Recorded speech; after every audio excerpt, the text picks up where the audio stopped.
activists by providing us with some stories and not other stories, providing us with some facts and not other facts, all designed to get us to where they think the herd needs to be herded. And since all of that's true, and hopefully we are the antidote to that, remember that your failure to be informed does not make me a wacko. You know, what was expected to be a battlefield victory this week turned out to be a solid rout, and the expectant victors turned vanquished took it just about as well. After the rout, I was thinking we should designate November 8th as St. Trumpian's Day. Perhaps a future Shakespeare would write a soliloquy about it. Kids in school would have to recite it. But in reality, what did really happen this week? Because following what we knew was either going to be A, a solid victory for Mrs. Clinton, or B, a collapse of the narratives, just as happened in the 1994 elections, especially in Colorado, was going to take everybody by surprise.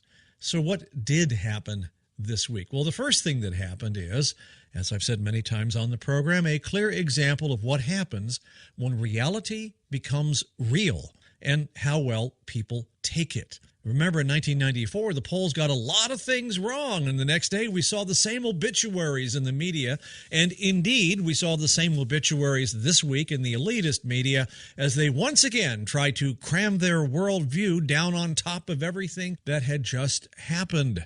When the horse is dead, remember, guys, you have to dismount. In this case, politically correct narratives and worldviews were forced to confront reality, but they keep trying to squash the reality into their worldviews. The media's postmortem was truly indicative of what they missed in the election predictions and in the polls.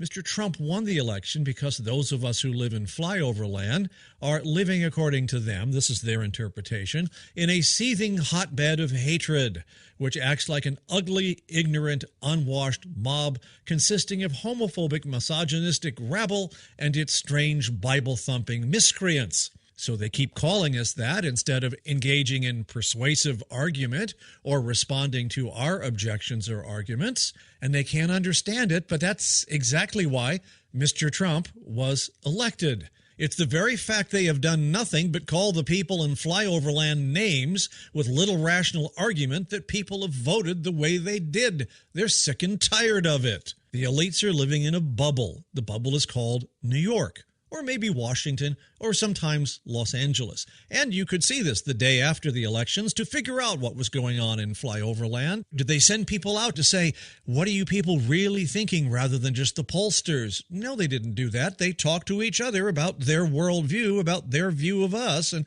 tried to interpret it. And sure enough, it was because this was white America's last gasp prior to the multicultural utopia that they have been waiting for. In reality, if you look at the picture of what's happening, the American middle has moved on. They're not listening to the elites anymore, except to know what they're thinking.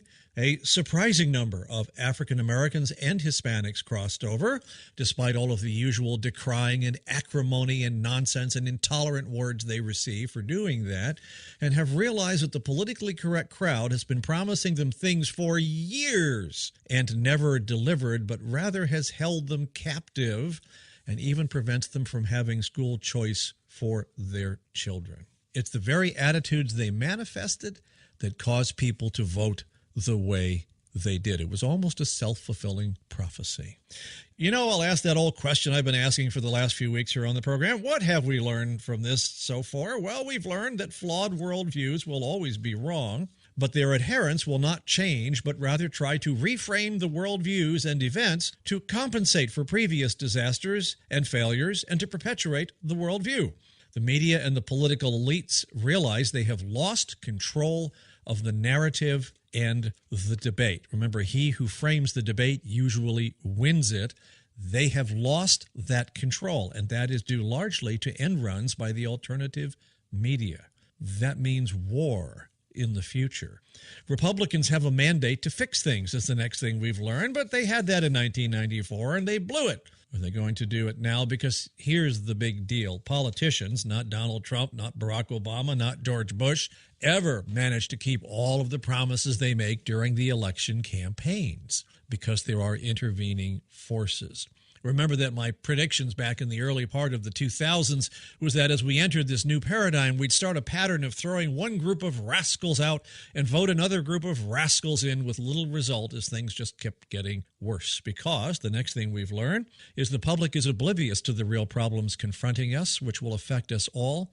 Citizens respond to jobs, taxes, and economic well-being, food, and medicine at the polls. Our country is on a train careening towards an economic train wreck. It's almost impossible to get off it now. $20 trillion in debt, worsening deficit, GDP at only 1%, worst recovery since the Great Depression, another recession on the way, likely next year, and our global banking system looking like a house of cards waiting to unravel, with the economic elites making exactly the same kind of predictions as the pollsters did for this election, using models which are always wrong. Boy, that should tell us something right there. Obamacare is broken. It's financially broke and going broker. It needs to be repealed and then genuine medical system reform implemented. The geopolitical system is more and more unstable. The wreckage of the Obama administration is all over the place. We have to reach an accord with the Russians. European leaders need to be shaken out of their delusions. Iran needs to be stopped in its nuclear program. Badly damaged relations with Israel need to be fixed. NATO needs to be pumped up, fixed, and reshaped.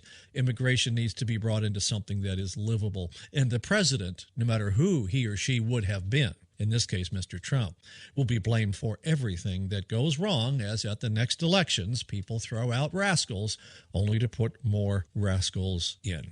It doesn't mean, by the way, that I have a terribly pessimistic view of where you and I are going to be in the future, but we just need to have truthful information as we go toward that future. And so remember as we go that you have to pick those sources of information which in the past were accurate and ignore all the howling from the rest. And the howling's just going to get worse as the war on freedom of speech continues, because the politicos understand that many of their problems are coming from alternative media sources just like us. And so that's why the war is going to wax strongly. Lastly, we need to look at, and we're going to do this in the next segment, what happened on college campuses as a result of the election, because it tells us where as a society we're going with our Bill of Rights, and in particular freedom of speech. We're at SteelOnSteel.com. I'm John Lefkoe. The program is Steel on Steel.